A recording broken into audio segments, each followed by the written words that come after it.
Hello, welcome to the channel Why Stories. Enjoy watching. The village of Old Pier was, in fact, a very old village. Wooden houses, gardens with potatoes and cabbage, dusty streets, and a small shop. In the small store, they sell everything from bread to rubber boots. There was also a school, and not just any school, but one that included a high school branch, much to the delight of parents who wanted to do everything possible to get their children into college or university. Although many kids thought they didn't need sciences at all, why, for example, all this mathematics, they struggled with the 4 arithmetic operations, and that's enough for them. Counting money at the store, settling the bills for utilities, that's sufficient. But almost all the graduates wanted to leave the village, to cling to the city, and if they were not lucky with a university or college, to find a job as a maid, waitress, bartender, it didn't matter, life would be easier, and most importantly, more interesting than in their small homeland. Huge shining shopping centers, cinemas, beauty salons, sports clubs, the opportunity to drive a car, wear good suits, and maybe even travel abroad. All of this was very enticing. Tina, too, secretly dreamed of starting a new life, but she couldn't really dream about it. After all, she was raised by her grandmother. Once upon a time, Tina was a weak child. Any cold ended up with pneumonia, and her parents didn't know what to do anymore. "They can't afford to let me take sick leave so often," Mother would say bitterly to her father. "Now it's your turn." "Yeah," the father responded skeptically, "when you sent me for bottles to the dairy kitchen, they already told me that I'm not the head of the workshop, but a wet nurse." It's hilarious, a man sitting with a baby, running to polyclinics, and cooking porridge. The parents could argue for so long, and Tina just shifted her gaze from one to the other. She felt that all the family quarrels were happening because of her. But what could she do to bring peace to the family? Of course, the girl didn't know. Finally, an idea occurred to her father. "Let's take Tincha to her grandmother, to the village. She'll get fresh air there, and raw milk, and eggs from the backyard chickens." Mother thought about it and decided to take Tina to her grandmother. It must be said that the girl missed her for a short time, and the absence of the usual conveniences, like a bathtub, an electric stove, a telephone, and the like, didn't bother her at all. In the city, Tina had to go to kindergarten, where she didn't like the nanny at all. She was sharp and strict, and the boys, at every convenient opportunity, teased and bullied the girls. If Tina was sick, her mother would stay with her, feed her daughter, and give her medicine, considering her duty fulfilled, and, without a guilty conscience, she would spend hours talking on the phone with her friends or watching TV series.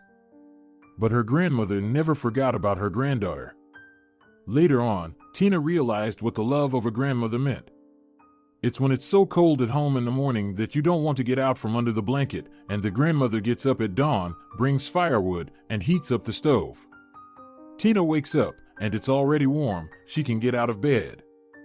Senora Esteban didn't spoil her granddaughter. From a young age, she taught her to help with everything. Together, they fed chickens and collected eggs from nests, and they also fed the goats. They went to the store together, cooked and cleaned together. "I don't know how your life will turn out," the grandmother would tell her granddaughter, "but the most important thing is to be strong, never give in to despair, then you will cope with everything, and you will overcome everything, and everything will be fine for you." Senora Esteban had her own passion, needlework. Of course, nowadays, you can buy anything in stores, and if you want to embroider, buy a ready-made kit with the suggested threads, and you're good to go. But Senora Esteban always had very little money. Her pension was small. She had worked as a rural postwoman all her life, and there, the salary was meager. Tina's parents initially sent money for their daughter every month and regularly visited, bringing gifts. But then, when they were convinced that the little girl had stopped getting sick, they started visiting less and focused on their own lives. And it seemed to work out so well for them that they even got divorced. First, the father found himself a lover and filed for divorce. The mother tore and flung herself about, seeking sympathy from her friends. They advised her to go to that other woman, to confront her, and at the very least, give her a piece of her mind. But then the mother bought a ticket, went south, and returned from there with a fiancé, a retired military man, a widower, a reliable and serious person. Soon, the mother and her new admirer officially got married. When they visited one last time, which was a couple of years ago, Tina thought that she had never seen her mother so happy, and she couldn't help but notice that the dearest person to her in the world was her mother. In reality, her mother hardly noticed her daughter. It was just customary to visit her, to check the box, so to speak, and then she would come. The next morning, her mother and her new husband left, and about a year later, they had a long-awaited son. They were both happy, and nobody remembered Tina anymore. The father went to work in the north for earnings. The new wife finally made him work to bring money into the family, and the mother was immersed in taking care of the baby. It was clear that Tina's family consisted only of her grandmother. In the upper grades, the girl had to think about how to build her life further. Valentina liked sewing the most. She could spend whole days, and sometimes nights, at the sewing machine.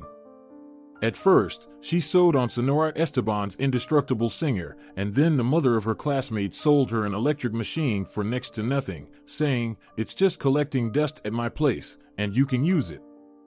There was some catch to all this. The woman started bombarding Valentina with orders. Remembering that she got the sewing machine for next to nothing, the girl would fulfill the orders for free. She sewed dresses, skirts, and blouses. Thanks to the skill she acquired from her grandmother, Tina also tailored her own clothes, and she managed to contribute something to the family budget. Tina always consulted with her grandmother, and Sonora Esteban was ready to approve any sewing project of her granddaughter. But in the winter, when Tina was in the 11th grade, a tragedy occurred. Sonora Esteban's legs completely gave out. With great effort, they managed to take the old lady to the district hospital for examination. "Without surgery, the spinal condition won't improve," said the neurologist, "but it's an expensive procedure.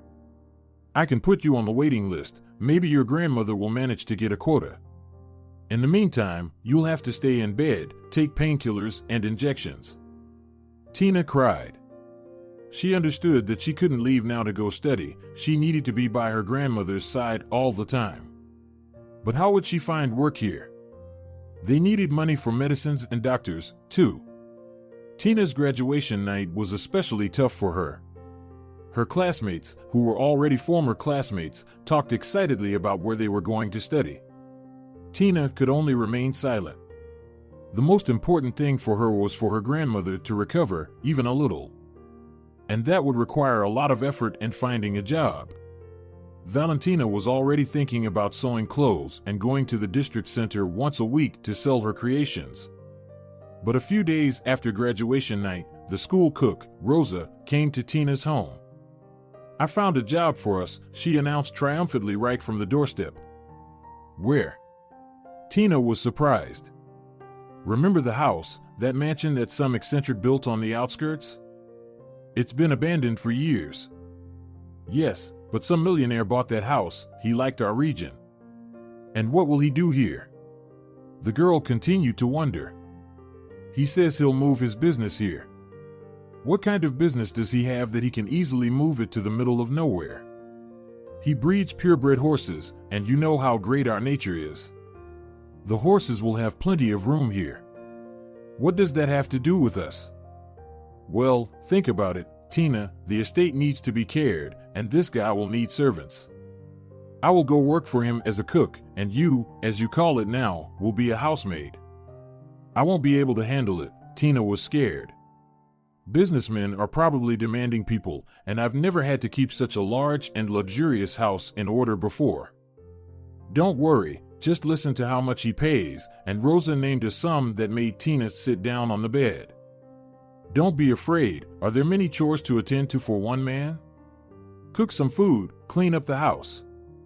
The kitchen will be my responsibility, and the cleaning will be yours. And he will surely bring all sorts of appliances, vacuum cleaners, washing machines. I heard that there's already an automatic machine that washes the floors. Tina, this is your chance. I know how much you need the money. In short, Valentina, you need to go to him for an interview on Monday." "Where should I go?" Tina was now completely frightened. What does he want to talk to me about? Don't be afraid, and don't look at me like I'm crazy. He'll just look at you, see what you're like. He'll explain what your responsibilities will be, and if you agree, you'll start working on Tuesday. In Valentina's quiet, orderly life, this was such a grand change that she hardly slept at all that night, from Sunday to Monday. In the morning, she left food, drinks, and medicine by her grandmother's bedside, put on her best dress, and set off on unsteady legs for this mysterious interview. The mansion in question stood apart from the village. Tina noted it as an inconvenience. Carrying construction materials all the way there and reaching the store would be quite a hassle. Then she mentally scolded herself for her thoughts. Businessmen probably aren't bothered by such problems, they'll have everything they need delivered. A small forest separated the mansion from the village, and beyond that, there were fields stretching out. It would be so pleasant for a horse to roam here. Tina had been near the massive red brick house before. It looked more like a castle than a house. "Who are you going to see?" One of the workers called out to her. "The owner." "Go ahead, he's inside. His office is on the first floor." Valentina entered the house somewhat timidly. Several rooms on the first floor had already been furnished, and Tina immediately understood that she needed to knock on the oak door with a beautiful ornate handle. Yes, a pleasant male voice sounded, "Come in." Tina felt that the owner was very busy or in a hurry. She became even more nervous and squeezed through the door almost sideways. The man, around 30 years old, was standing by the window, examining some documents. He cast a glance at Tina, and she thought he was the most handsome person she had ever seen in her life. Perhaps before becoming a businessman, he had been an actor or a model. And maybe that's how he became wealthy. Dark-haired, with hazel eyes, his facial features were as if carved by a sculptor. Valentina noticed that his shoes and suits were probably worth a fortune, and she remembered how she used to enjoy looking at pictures in fashion magazines and then try to sew exactly the same clothes from modest and inexpensive materials available at the fabric store. "I'm listening." The man raised his eyebrows, apparently trying to understand who Tina was and what she needed from him. "I came to inquire about the maid position." Valentina tried to keep her voice steady. After all, she wasn't here to ask for charity but to work. The owner put his papers aside, sat down behind the luxurious writing desk, and pointed at a chair. "Please, have a seat." She sat on the edge of the chair with her back straight and her hands on her knees. "I could have brought people from the city here," the man said, "but all the servants stayed where my wife and children live, and I don't need that much help alone. So, I'll consider non-professionals." For some reason, Valentina felt a pang. Perhaps for a few moments, she had hoped that the man was not married. No, she didn't believe that a wealthy, handsome man would take notice of her. Sooner or later, his wife would arrive, probably a demanding woman with high expectations, and she would treat the housemaid and cook as third-rate people. "My name is Senor Dominguez," the man continued. "As you can see, I have a lot of work here, so I'll be busy from morning till night. If the house is well maintained, the clothes are in order, clean and ironed, then I will be satisfied and happy. If you can handle your duties, it means that next spring when Veronica comes here, you'll stay on our staff."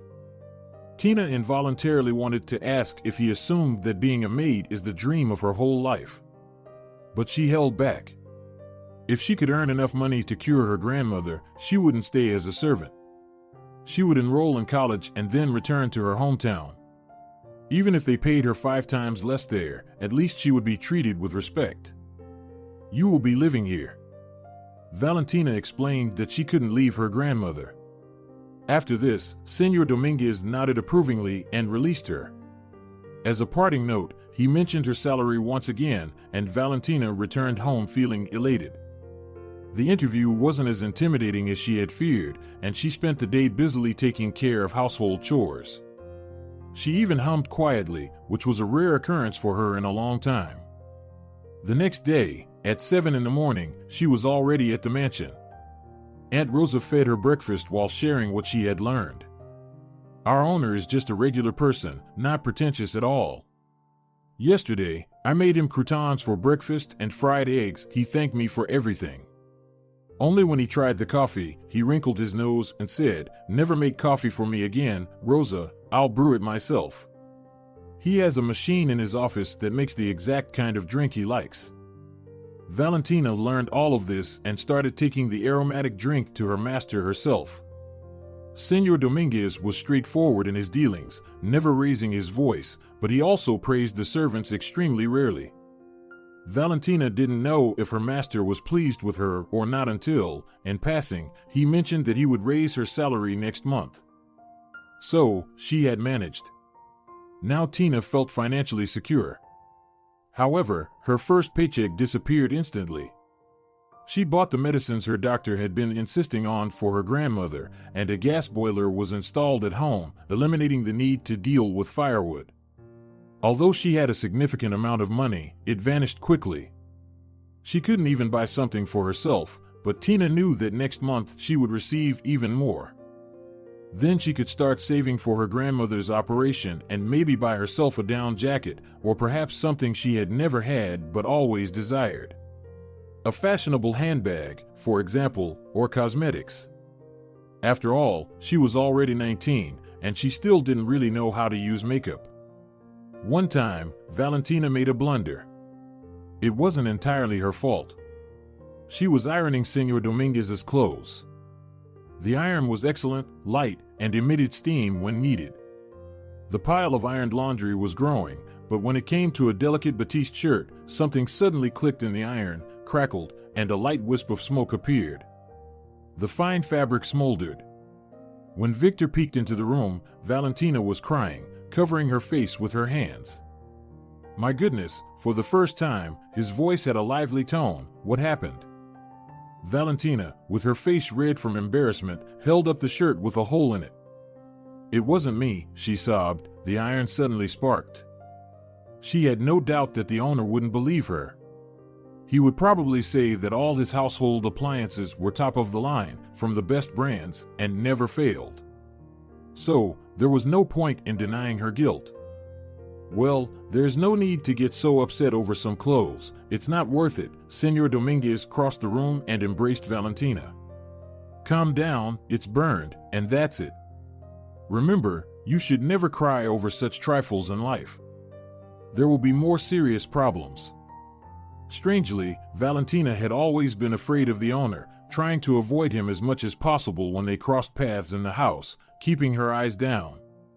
But now, when he hugged her, she suddenly felt so good and calm, like never before. It was as if nothing bad could happen to her now. The owner led Valentina to his office, seated her in a chair, took a bottle of wine from the bar, and poured her a glass. She had never drunk such beverages before, and she perceived them as something very unpleasant. She had seen too many men in the village getting drunk.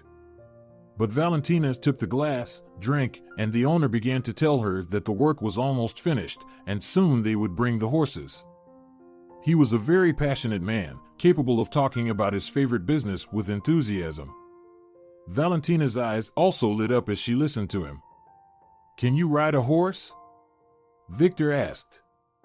"No." "Strange, I thought a village girl should know how." "We don't have horses anymore in the village," Valentina spoke more confidently. "They all switched to iron horses, bicycles." "Yes, I've seen that," Victor nodded with a smile, a touching sight when two old ladies ride their bicycles from the store and chat about local news along the way.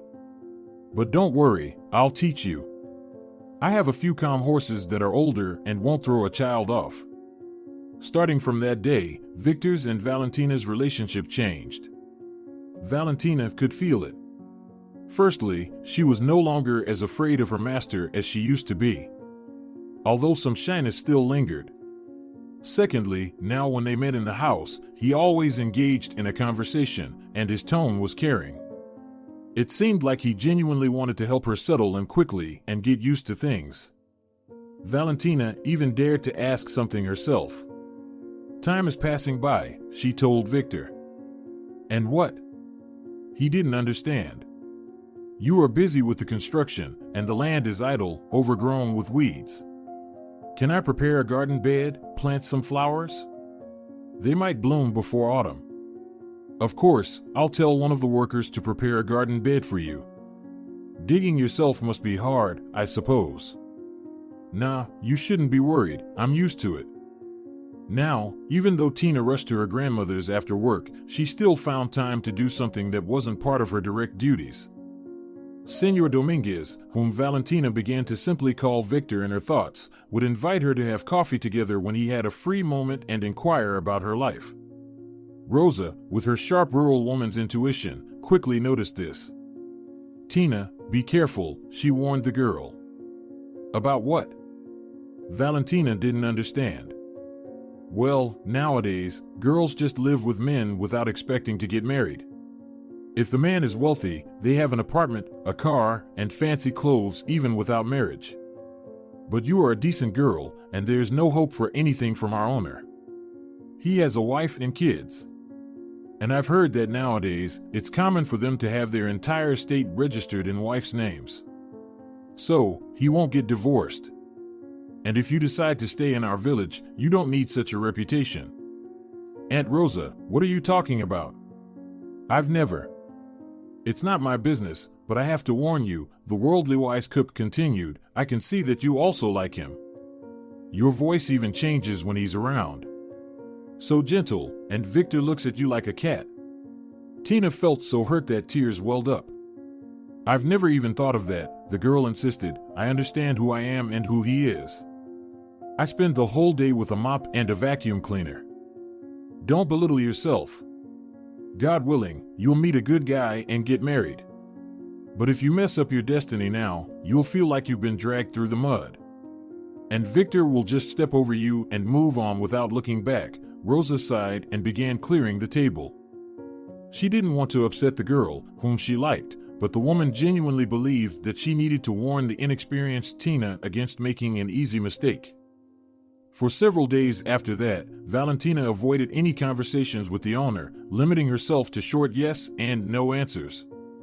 The girl completely immersed herself in household chores and returned home, feeling deeply exhausted. There were plenty of chores at home too. She had to take care of her grandmother. The garden was taking a lot of her energy, and the animals required attention. Any other girl in Tina's place, after such exertion, would have slept soundly at night, but Valentina sometimes lay there with her eyes open. Indeed, what had she been daydreaming about? She needed to think about building her own life, a life in which there was no place for Victor. But as soon as she started contemplating this, the future lost all meaning. The upcoming days seemed like an icy desert. And then they brought the horses, several beautiful Arabian stallions and mares.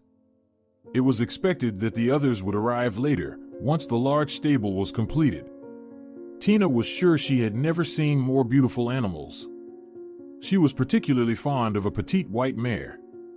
Her name is Agra, Victor said with a smile. When we got her, she was completely wild and for some reason couldn't stand children, especially the little ones.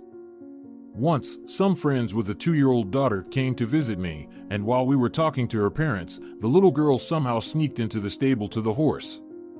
She is really beautiful, white as sugar, and when we saw that, her father and mother weren't too scared, but I just lost my speech. I knew that Agra could trample the little girl with her hooves. By some miracle, I managed to lure the horse out of the stall into the aisle, and the mother took her daughter away, but that day I got a few more gray hairs. What a pity, Tina said, thinking to herself, that I haven't noticed a single gray hair in the owner's black hair. I would like to ride her too. So, she used to be wild and fierce? Not anymore, we've done a lot of work with her. Bring some suitable clothes tomorrow, and I'll show you how to ride. Of course, Valentina didn't have any riding pants or proper boots, but she found some trousers and comfortable sandals, and the next day, Victor asked her to interrupt her cleaning. Come with me. But I haven't finished yet, Tina pointed at the vacuum cleaner. You can finish later, I won't have any free time. It was like an exciting adventure. Scary and yet incredibly fascinating. Victor helped Valentina mount the horse, while he himself saddled a large stallion. The motionless Agra suddenly took off at a trot. Get me off! Valentina screamed. "Stay still," Victor ordered the horse. To Valentina's surprise, Agra obeyed him. "We'll go side by side now, at a walk, so you can get used to it." Tina had to grit her teeth in fear, and at first, she answered her companion's questions incoherently. But then, she somehow caught the rhythmic movements of the horse, adapted to it, and realized that she could control her breathing. "Arabian horses are very smart," Victor began to explain. He knew that his calm voice had a soothing effect on the girl. They learn quickly, understand everything on the fly, and become very attached to their owner. A horse is not like a dog in principle. A dog may refuse food if it's offered by a stranger, but a horse, if it wants to eat, will go to anyone. But the Arabians, even in a battle, such a horse won't abandon its owner. It will pull him, wounded, off the battlefield. This first ride together marked the beginning of their new relationship. Now they made time for each other every day to go riding for a couple of hours. Valentina showed Victor the most picturesque places around their village. They visited a distant lake and a remote forest with a hidden trail that only a few locals dared to walk alone. In the woods, you could encounter wild boars or even wolves, but with Victor, Valentina was not afraid of anything. Sometimes, after dismounting, they would sit together for a long time by the river or at the edge of the forest. They always had plenty to talk about. Well, Victor talked, and Valentina listened. He told her about his childhood, about how his parents were very distant from business. They were scientists. Sweet, eccentric people, not very well adapted to life. "I felt really sorry for my mom when I saw her diluting mascara with water because she couldn't afford a new one. And horses, that's been my longtime passion. I used to attend equestrian school and worked at a horse breeding farm." "Well, Tina, don't say later that I didn't warn you," Aunt Rosa said somewhat angrily when Valentina returned from her ride. "Nobody in the village has any doubts that you and our owner are fooling around. Probably, there's no one in the village who hasn't seen you together. This is a village," Valentina thought. "All these local residents will notice, discuss, and condemn. But has anyone thought about my future? Maybe if I stay alone for the rest of my life, doing black and heavy work, they won't condemn me. But what joy will that bring?" By that time, Victor had already occupied all of Valentina's thoughts. For the first time in her life, she had truly fallen in love, and there came a day when what Aunt Rosa had warned her about happened. Valentina changed almost instantly, as if she were convincing herself that she had done the right thing, and there was nothing wrong with it. Aunt Rosa herself said that everyone does it these days. "Look, you're already an adult," Rosa kneaded dough without looking up. "I don't care, times are changing. But I have no doubt that you will be hurt, very hurt." Valentina didn't listen any further and left the kitchen. At first, it seemed to her that her life now resembled a wonderful dream. Victor gave her expensive gifts, and he found it amusing that what made her happiest was not jewelry but a Japanese sewing machine. When he suggested going to the city with Valentina to buy her a beautiful new dress, shoes, and everything else she needed, her eyes lit up.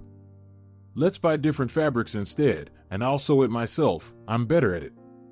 Victor found this somewhat amusing, but after updating her wardrobe, Valentina truly transformed, and the man admitted that she was indeed a talented seamstress. Valentina only felt ashamed in front of her grandmother that she couldn't do anything. She had convinced herself that she had made the right choice, but still. Senora Esteban ran her hand over her granddaughter's new silk dress. "How beautiful," she said quietly. "Where did you get it, Tincha? It must be expensive, I assume?" "I earn well now, Grandma," Valentina said quietly, hoping that her grandmother wouldn't see anything in her eyes. But Senora Esteban only said, "I'm so glad. That means you won't be left alone when I'm gone." "Grandma, what are you talking about?" Tears welled up in Tina's eyes, and the thought came to her to ask Victor for money for Senora Esteban's surgery. Indeed, why hadn't she done it earlier, allowing herself to buy various rings and brooches? Let the amount be very large, but for their small family, it was a huge sum of money, and for Victor, the expense would be insignificant. And then she was willing to work for him for free for several years, let him deduct the debt from her salary. But Valentina didn't have a chance to discuss this with her beloved. On the following day, Victor, barely exchanging greetings, said that his family was coming to visit him. I thought Veronica wouldn't come so soon. His voice sounded slightly guilty. After all, the house is not yet fully finished. I promised her that there would be a nice pool downstairs in the basement, but she called last night and said she didn't want to hear any excuses. We haven't seen each other for so long, so I'm taking Rico and Nico, and we're coming. So, Tina, you'll have more chores now. We need to prepare rooms for them quickly, and if you can't handle it yourself, let us know, and we'll call someone to help you. And, of course, I'll pay you more since the workload has increased. A spasm tightened Valentina's throat. In her heart, she still hoped that things would turn out differently, that Victor would realize he had found true love and would tell his wife that he was filing for divorce. Of course, he wouldn't abandon the children, he'd continue to provide for them. The boys would come to visit, but apparently, this option hadn't even crossed his mind. Aunt Rosa was 200% right. For Victor, Tina had been just a diversion while his wife lived far away. Another thing that hurt Valentina was that Victor apparently hadn't considered how difficult it would be for her to stay on as a servant when the real mistress of the house arrived. And simply quitting and leaving wasn't an option for Valentina. She wouldn't find work in the village with a salary like the one she was earning now. Aunt Rosa understood everything without words, but she wasn't known for her tact. Had enough fun? She asked, stirring soup in the pot. And how will you now establish a relationship with the new mistress? After all, you're nobody to her. Fetch, carry, and be gone. What am I supposed to do? Tina raised her eyes to the cook with a plaintive look. And Victor, he's quite the gentleman, Rosa protested. In old times, if a lord dallies with a peasant girl, he gives her a cow, and then sends her some dowry from the estate, so the girl won't bother the lady's eyes every day. But Victor, it never occurred to him. He must be sure you won't spill the beans to Veronica. From a human perspective, he should give you some money. But I'm not for sale either. Tina even jumped up. Sit down, Aunt Rosa calmly ordered.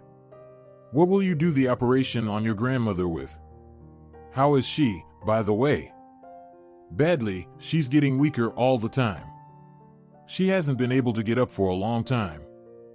That's what I'm saying, you have no way out now.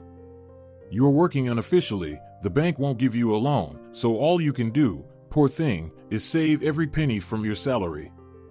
So, be quiet and endure it. Veronica arrived with the children 3 days later. She was a middle-aged woman, roughly the same age as Victor. Her dyed black hair was cut short, almost like a man's. Her makeup was impeccable. Valentina watched the family from the summer kitchen window. She saw the car doors swing open simultaneously, and two strong little boys, without wasting a second, confidently headed toward the house. Veronica, on the other hand, lingered near the car, squinting her eyes as she surveyed the property. When the mistress entered the house, Valentina understood that she should follow her and find out if there was anything needed. Yes, there's still a lot of work here, Veronica casually kissed her husband on the cheek, but I'm glad we came. You must have gone wild here without us. By the way, how could you start construction in a place where there aren't even decent roads yet? If we waited for roads and all the other infrastructure to appear here, we'd have to buy the plot at completely different prices, Victor replied to her.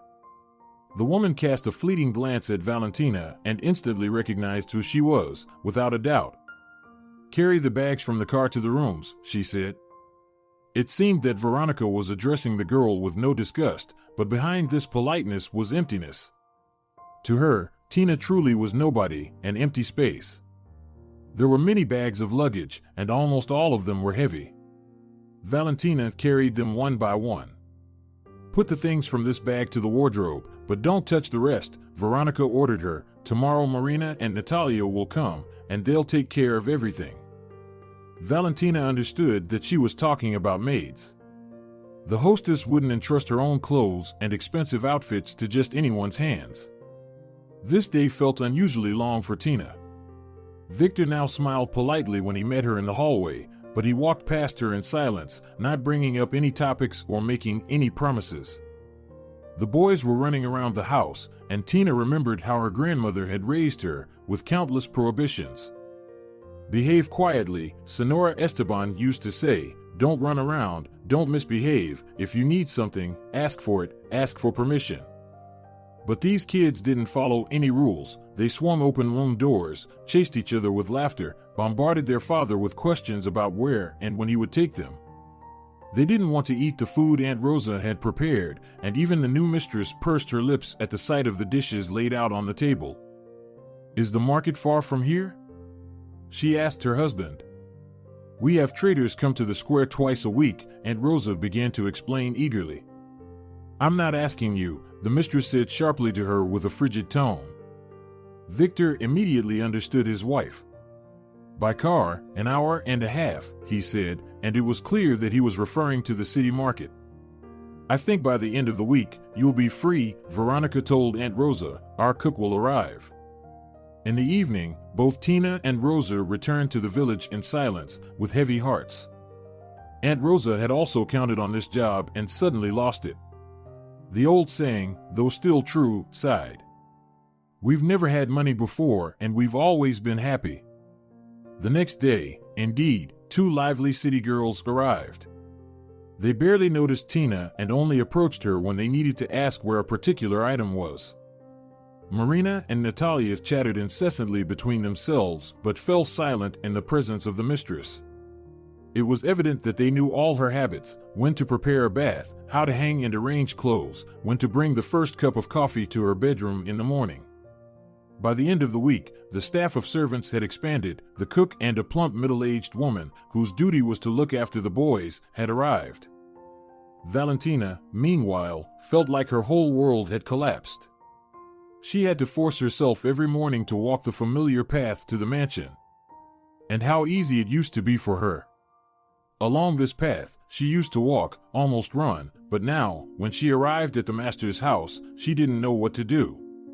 All her previous duties were now performed by the new maids, and then Tina realized that they left her with the dirtiest and heaviest tasks, washing windows, taking out the trash, scrubbing the bathroom, all of this under the unfriendly gaze of the new mistress. Maybe I'll go to the stable? Valentina timidly asked Victor one day. And what will you do there? He chuckled. I'll even clean up after the horses, shovel manure, anything out of her sight. Victor understood who she was talking about. No, that's not a solution, he said, raising his eyebrows. We'll come up with something, he promised and forgot. Meanwhile, the new cook was preparing dishes whose names Tina had never heard before. How good it used to be for them before. Aunt Rosa set the table, served food to the master, and then they sat together with Tina in the kitchen and ate. They also had coffee right there. Now the Victor family had lunch in the dining room, and then the servants sat down in their hallway to eat, distributing what was left in the pots after the master's lunch to the plates. Everyone here was well acquainted with each other. Tina was never invited to eat, and she was too timid and proud at the same time. She worked all day on an empty stomach, and when she returned home, she fried potatoes or cooked porridge for herself and her grandmother. It was unknown how much longer these battles and moral torments would continue, but Tina had to speak up about quitting herself. Senora Esteban's health was deteriorating, and they had to call an ambulance several times. Her heart is failing, the doctor said with concern. Well, what can we do? You understand, the hospital is overcrowded. They try not to take elderly people like her, and there won't be much care there anyway. Tina understood that she couldn't be away from her grandmother for long now. She approached Veronica, lowered her eyes, and said that she wouldn't be able to come to work anymore. Well, there's no special need for your services now. I won't detain you. You've received payment for this month.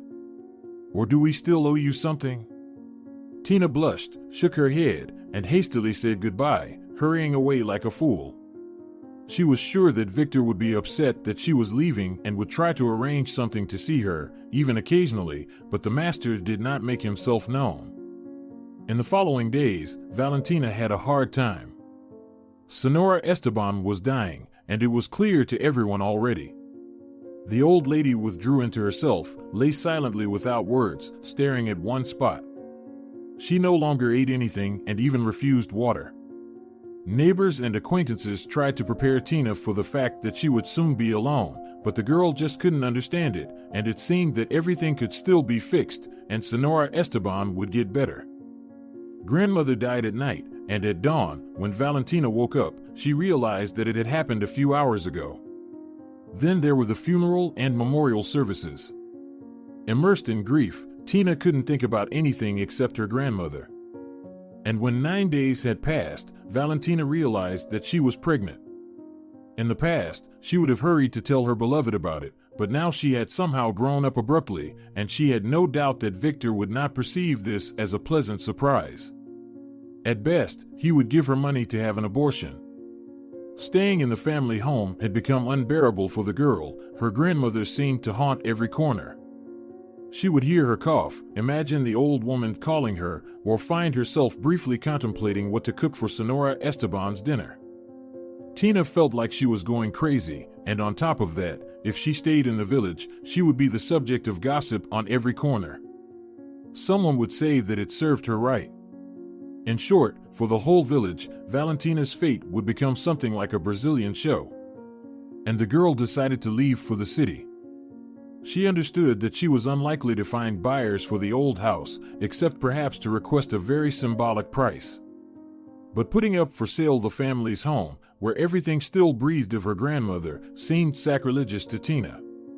So, she called one of her former classmates, who was studying at the institute and sharing an apartment with a friend. Helena told her that if she moved in with them, they could somehow accommodate her, but she would have to sleep on a folding bed. Tina gathered everything that Victor had given her. At first, she wanted to return the gifts, but then she changed her mind. She had no money at such a difficult time. Perhaps all these little things could be sold or pawned in the city. Helena welcomed her former classmate warmly, but the apartment turned out to be small and cramped. Nevertheless, for such accommodation in the center of a big city, with a metro nearby and the institute just a stone's throw away, the girls had to pay a significant amount every month. It was still more practical than staying in the village. In the evenings, when they all gathered in their small rooms, Tina, Helena, and her neighbor Olivia, they discussed the situation. During the day, the girls were busy with their studies, and the newcomer wouldn't be in the way. Tina was willing to contribute her share to the rent, which allowed the girls to save a lot, but in the evenings, when they all crowded into the tiny room, it would definitely be cramped, and they would have to endure some discomfort. "Let's do next," Helena suggested. "Until your baby is born, you'll stay with us. Try to find some work during that time. Then, shortly before the birth, you can rent a place for yourself and the baby. You understand, it would be unbearable with a newborn here. We still need to study, and we need our sleep." Tina didn't take offense. She understood that her friend was reasoning sensibly. The girls had already done so much for her. In the first few days, Valentina familiarized herself with the city, walking the streets. She was afraid of getting lost and not finding her way home, even though she had memorized the address by heart, and in the worst case, she could ask passers-by how to find a certain street and house. Helena and Olivia were relieved to entrust her with household chores, and Tina tried to figure out how to feed everyone affordably and deliciously. She fried pancakes, baked pies, and cooked various tasty dishes. The girls, who had grown used to quick sandwiches and instant soups, devoured everything she prepared instantly. And going back home was now a pleasure for them. In the mornings, the girls rushed to the institute, leaving unmade beds and scattered clothes, but when they returned, Tina tidied up, the floors were cleaned, and delicious smells wafted from the kitchen, just like at home with their mother. One day, dreamily sighing, Olivia said, "Honestly, if it weren't for the future baby, I would tell you to stay with us forever." Valentina just nodded her head. The largest impression on her in the city was made by the huge shopping center. It was cold outside and Tina came here to warm up. She was surprised to notice that the visitors to the center left their things somewhere in the dressing room, and no one was wearing down jackets or coats. For floors, escalators, shining shop windows. Tina didn't dare to go into any of the departments, just slowly walked by, looking at the things on the mannequins. Benches were everywhere, and the girl sat down to rest on one of them. Nearby, a fountain was bubbling. "Señorita, do you need a job?" A woman suddenly called out to her. Valentina startled. "What kind of job?" she asked. On the one hand, she felt awkward about receiving such an offer. Probably, even a stranger could immediately see that she needed to earn money. On the other hand, money was very much needed. Valentina had already taken all the gifts from Victor to the pawnshop by this time, but apparently they had taken advantage of her inexperience and gave her a small amount. Nevertheless, she had saved it for the baby. "There's a paid toilet on the first floor. You need to sit by the entrance and collect money from those who come in." Although Tina was in great need of money, she blushed and said, "No, thank you." But maybe it was this offer made to her that prompted her to act more actively and boldly. She walked through the floor again and noticed the department for minor clothing repairs. A note was attached to the glass. The announcement stated that they needed an assistant. Tina sighed deeply and entered. The owner turned out to be a middle-aged, slender woman. Sometimes customers bring us clothes from home and ask to sew a zipper on a skirt or mend a small hole, so that it's not noticeable, you know. And sometimes a person buys something here in the mall and needs adjustments, like hemming pants. I set a moderate price for the services, so if I hire you, I won't be able to get a big salary. Wait, do you have any diploma? Have you finished something? No, Tina shook her head, only a high school diploma, but I know how to sew, and I love it, really. If you don't believe me, give me some simple order and see, I won't ruin anything. Soon, Senora Medina was convinced that it was indeed the case.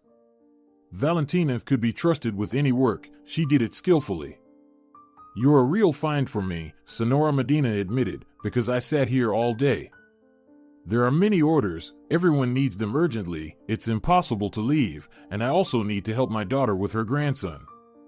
In her heart, Tina envied how good it was when there was a mother who cared for you. Over the years, the girl had already forgotten what her own mother looked like, only imagining her from a photograph.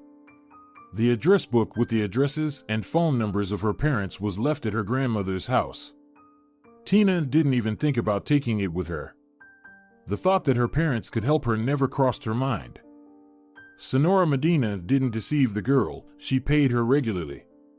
On Saturdays, Tina could contribute her share for the apartment, and there was still some money left, but after 3 months, she had to tell the landlady that she would have to go on maternity leave. "I had a suspicion," Senora Medina simply said, "although your figure still shows almost nothing, but my daughter walked just like you when she was expecting her son. Now you'll fire me, won't you? Will you look for a new employee?" Tina asked with fear. She almost had no doubt that it would happen, but Senora Medina shook her head. "Let's do this," she suggested. "You keep working until you can't anymore. And after childbirth, maybe you can take orders at home. You said you have a good sewing machine?" "Yes, I do." "Well, you'll come here, pick up the items, and work at home. Then you'll bring the finished orders to me. Just don't let me down with deadlines, please, or I'll lose customers." Tina promised to complete everything on time. Pregnancy didn't cause her much discomfort. There was no nausea, no drowsiness, just a slight swelling of her legs. It was already the 4th month when Valentina registered at the women's clinic. And here she had a surprise waiting for her. During an ultrasound, she found out that she was expecting twins. "God has decided to reward you, giving you 2 hands," said the elderly female doctor. Tina went out into the street. For the first time she had to stand, overcoming dizziness. How would she manage alone with 2 babies? Would she be able to combine taking care of them with work? Expenses would also increase. There were many questions, but no answers yet. Tina decided not to tell her friends about the twins. The girls would start feeling sorry for her and say that she should have gone to the doctors earlier, had an abortion. Alone, without a husband, she couldn't handle such a burden. But now, she couldn't afford to feel sorry for herself. A struggle for her future and for the children she was already beginning to love lay ahead. In a couple of days, she told Helena and Olga that she was moving. "I found a place to live, near the shopping center where I work. It's a small room almost in the basement, facilities at the end of the corridor. It used to be a communal apartment, but it's cheap." Valentina had to exert a lot of effort to make her shabby living space somewhat cozy. The room was rented with furniture. Tina asked her neighbors to help her move the wardrobe. Now the room was divided in half near the window, which was almost level with the ground. The girl placed a table and a sewing machine, and in the other half, there would be a nursery. Tina bought a used crib. Senora Medina brought her a whole bundle of clothes, diapers, all that was left from her grandson. Tina gave birth to twin girls on time. She named the daughters Faith and Hope. There was also supposed to be a third, Joy, but Valentina now lived with faith in the future, hope that everything would be fine, and as she thought, there would be no more joy of love in her life. Now she could hardly trust any man. In the first month, Tina could do nothing else but take care of her girls. The days were filled with chores, and at night, she often had to get up when the little ones started crying. Valentina lost weight, and dark circles appeared under her eyes. Fortunately, she was strong and resilient. She was used to working hard, and now she had also learned to sleep in bits and pieces. When the young mother got used to her new responsibilities, things got a little easier, and when the daughters ate in the evening and fell asleep, Valentina hurried to Senora Medina's place to pick up work. Every spare moment, Valentina sat at her sewing machine, and she always delivered orders on time, never once missing a deadline. Thanks to her hard work, she had enough money for the essentials. When her daughters grew a little and it was time to transfer them to a playpen, Tina laid down a blanket, scattered colorful toys that Faith and Hope could play with for a long time. Valentina herself was now not only involved in clothing repair. In the city, there was a huge selection of fabrics and various sewing supplies at the fabric store. Tina started finding time for her favorite hobby, sewing dresses, blouses, skirts, and jackets. Senora Medina placed them for sale in her store. Both women didn't expect that the goods would be in such high demand.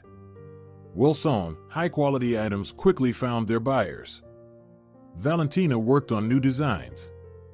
Realizing that she would need some document confirming her qualifications, she completed very good courses. Faith and Hope attended daycare, and they moved to a spacious, bright apartment, albeit a rented one.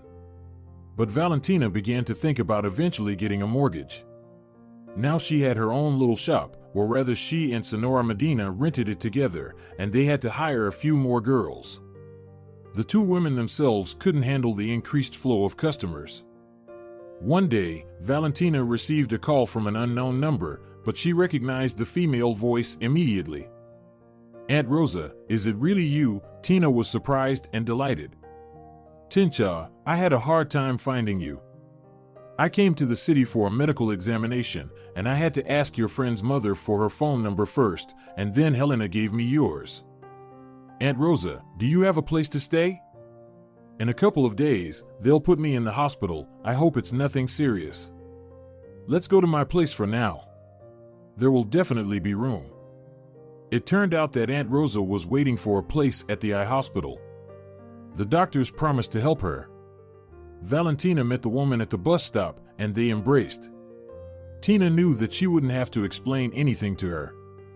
And indeed, Aunt Rosa just smiled, looking at the girls. "They resemble you more than their father, and there's something of Grandma Maria in them." How she would have rejoiced in her granddaughters. Late in the evening, when the children were asleep and Valentina and Aunt Rosa were drinking coffee in the kitchen, the young woman casually asked if that family still lived in their village. Late in the evening, when the children were asleep and Valentina and Aunt Rosa were having tea in the kitchen, the young woman casually asked if that family still lived in their village. "Ha, you're making me laugh. Veronica threw a fit at her husband just after half a year," Aunt Rosa replied. "She found it boring here, too far from civilization.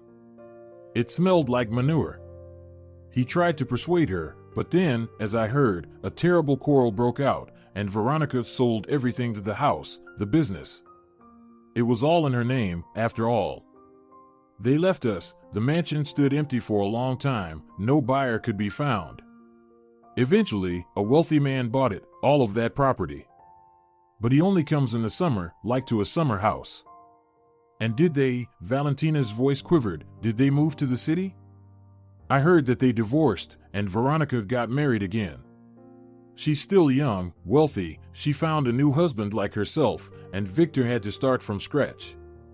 He got involved in some new business, said Aunt Rosa, paused, and added, when he was leaving the village, he asked me about you. It's something, Valentina chuckled, remembering. Why did he need me? Did he need some help? Did he think he could hire me more cheaply? It seemed to me that he's not doing well. He must not have completely lost his conscience. Maybe he's tormented by the thought of how he treated you, and now it's all come back to him like a boomerang. He wrote down his phone number for me and asked me to pass it on to you if I saw you. Valentina tossed the piece of paper with the number into the desk drawer. For several days, she didn't touch it. Aunt Rosa went to the hospital to have her cataract removed. Valentina visited her, brought her gifts, and when she returned home, she found herself constantly remembering the number, but she couldn't bring herself to dial it. Finally, she decided to make the call, not knowing exactly why she was doing it. It was just one of those moments when she couldn't do otherwise. In secret, Valentina hoped that Victor had long since changed his number or simply wouldn't pick up the phone. Yes, she heard the familiar voice. And although Tina had long convinced herself that she felt no more emotions for Victor and that she could never forgive him for his betrayal, in this moment, it wasn't easy for her. Her heart seemed to skip a beat, and she had to wait for a few moments. Finally, she managed to compose herself. "How are you?" she asked him. Then she realized she should have started the conversation differently. She should have introduced herself, said that Aunt Rosa had given her the number, but as it turned out, none of that was necessary. Victor recognized her immediately, just by hearing her voice. "Tina," he said softly and fell silent. A long silence hung in the air, and no one dared to break it. "Where do you live now?" she finally asked. It turned out that he had settled in the same city, not too far from her, just 4 metro stops away. "Let's meet," Victor suggested. "Tell me where you can be this evening." She couldn't meet in the evening. She needed to pick up her daughters from daycare. Of course, she could hire a nanny, and sometimes she did the same, but right now, she didn't want to agree to Victor's offer so quickly. Abandon her children for him? "I can meet in the first half of the day, or are you working?" "I'm not working now," he said, and another long, lingering pause followed. Victor realized that Aunt Rosa had told her everything about Veronica not being on the horizon anymore, how she left, taking the business with her. And there was also the question of whether the ex-husband would be allowed to see the children, because if he was unemployed now, it would be difficult to get decent child support from him. The boys were spoiled. They probably wouldn't miss their father if he couldn't shower them with gifts anymore. Tina suggested meeting in the morning at an inexpensive cafe. She could have invited Victor to a fancy restaurant, but she chose not to. She didn't want to boast in front of him, to say, "Look, I used to be nobody, but now I'm a well-off woman." All of that took a back seat. She just wanted to see Victor and find out about his life. On this meeting, she dressed modestly, a gray coat, smoothly combed hair, but only the look has changed, and that's something you can't hide anymore. Victor immediately understood that she had changed. She used to be a shy girl with a braid and wide-open eyes, believing in everything. Now Tina seemed to have grown up for many years, not aged, but matured specifically. She stood as a self-confident woman, not that easy to knock off her feet. They sat at a table by the window. Tina ordered only coffee, but seeing disappointment in the waitress's eyes, she asked for a pastry as well. "The same for me," Victor said, not even noticing her choice. "So, how are you living? Tell me about yourself," Valentina started the conversation. If she grew up, He looked much older than his years. He had become thin, gray hair, a leather jacket on him, which he wore many years ago. Tina remembered this thing well. You probably know, Veronica got married. Now she's in Italy with children. Today, I can't even fly to them, and I'm short of money. Victor shrugged, and I can't humiliate myself. The boys didn't call me once during this time. Out of sight, out of mind, as they say.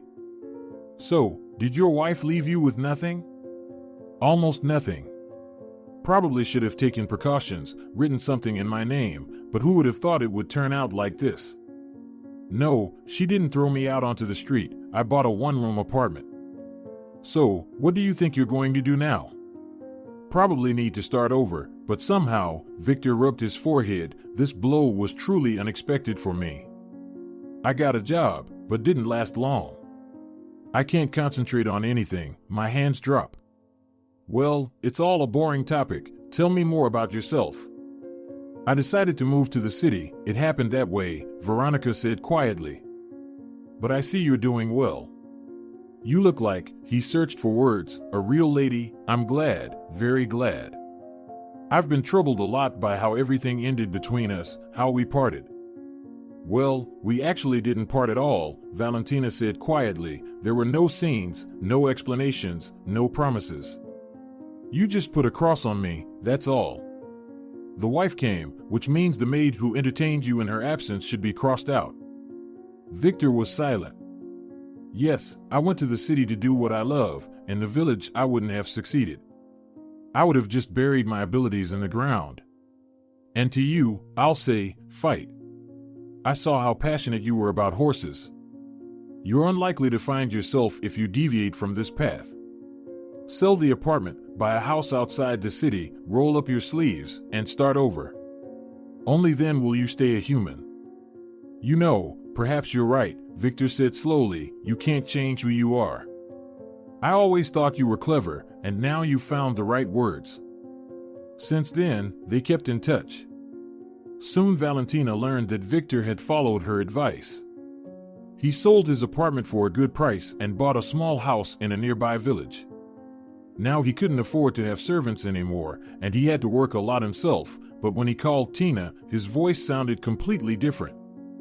There were cheerful notes in it. There's still a lot of work, he said, and, of course, I can't expect to get back on my feet quickly, but compared to what I felt after the divorce, it's heaven and earth. I didn't want to live back then. Strangely, because I never felt crazy love for Veronica, I just thought it was unshakable that I had a family, children, and that it was forever. And then, in a moment, everything collapsed. Stop reliving your misfortunes multiple times, Valentina advised him. The less you pity yourself, the better. Tell me, what are you busy with now? Well, I definitely can't handle purebred horses now. I can't afford to buy them. Do you have no connections left? Maybe they'll help, give you a loan? No, I don't want to be indebted to anyone. I've come up with something else for now. I'll go buy a few Bashkir horses. They are strong and enduring. I'll develop riding lessons, horseback riding. We have beautiful places here. Well, that's not bad for a start, Valentina agreed. Several times she visited him. Victor showed her his farm, a small stable. They talked a lot, and now Valentina also told him a bit about herself. You can now call me a kind of couturier, she said with a smile. I have my own workshop, a shop, many well-off clients. I participate in competitions, recently received a grant, and I'm going to expand my business. You're so clever, Victor sincerely said. You started from scratch. Not from scratch, but from deep negative, Valentina corrected him. I slept in the kitchen on a folding bed. The girls took me in out of pity. But I endured it. And you will too. She understood that she could have helped Victor financially from the very beginning, offered him money, and made his life easier. Probably, she would have felt quite noble at that. But after the first meeting with him, she wanted to understand if Victor would stand on his own or if he was completely broken. If he were broken, then she would help him, and then she would forever forget his name. But it seemed like he had managed. A few months later, he already resembled his old self, not entirely, of course. He became simpler, and those arrogant, commanding notes in his voice when he was the owner of a large estate, when his authority and disdain for others were evident, no longer slipped through.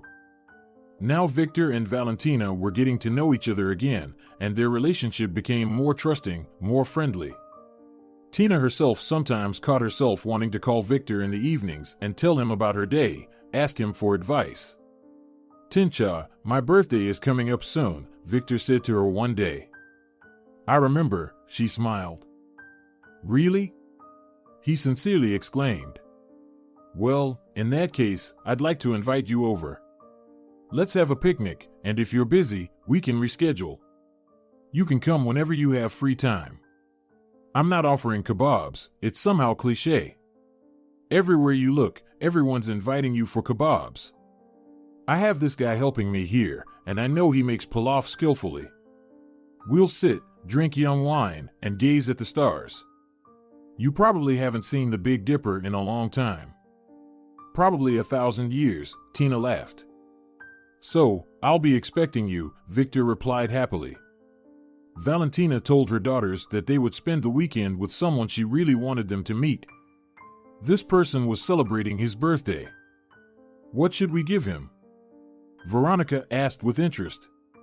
That's a secret, Valentina said with a mysterious smile, but I think he'll really like our gift. On the appointed day, Victor couldn't wait for the guests to arrive. He went out to the road to greet Valentina. He kept an eye out for her car in the distance, but instead, he saw a horse trailer. When the door opened, an Arabian foal impatiently and delicately neighed. It had to spend several hours in that cramped, uncomfortable car. "Oh my God," Victor said quietly, "what a beauty." Then a familiar red Toyota arrived. Valentina was the first to get out of the car, followed by the girls. "I see our gift arrived before us," Valentina smiled, because Victor clearly lost his ability to speak. "Allow me to introduce you, girls. This is Senor Dominguez, and these young ladies are Faith and Hope. Victor, what's the little horse's name?" The girls' attention was now focused on the foal. "You can come up with a name for him yourselves," Victor said and turned to Valentina, his eyes silently asking, "Are they my daughters?" Tina smiled and nodded. "Yes, they're your daughters." If you're enjoying it as well, leave a like and subscribe.